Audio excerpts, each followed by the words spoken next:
In this tutorial, I'll show you how to actually solve a big problem, which is images. Images is one of the biggest problems when it comes to WordPress. So we're gonna have two methods in this video, so follow along.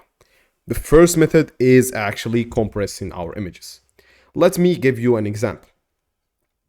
To compress an image, first of all, you can head to tinyfi or tinypng.com. You can also find this if you go ahead to plugins, top right corner, add new, top right corner, tiny png, and you're going to find what we are looking for, this one exactly. Click on install now, and then we are going to activate it.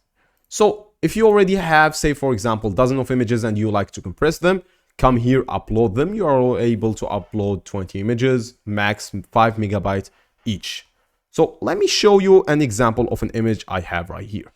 This image, for example, let me show it to you, is what?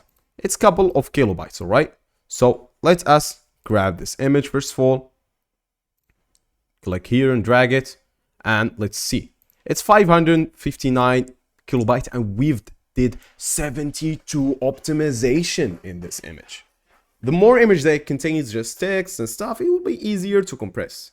Now what we will do is download our image right here and then actually just upload it to our website.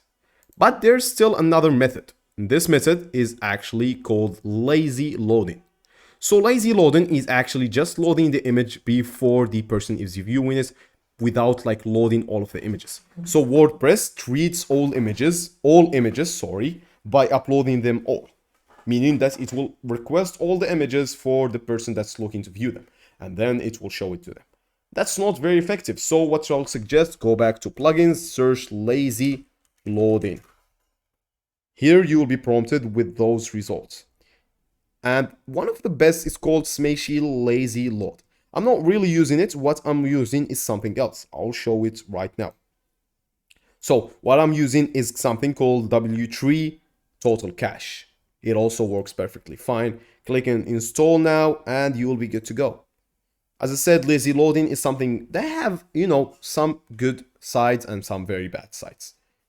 It actually has a couple of pros and cons, but we're going to talk about it more in another video.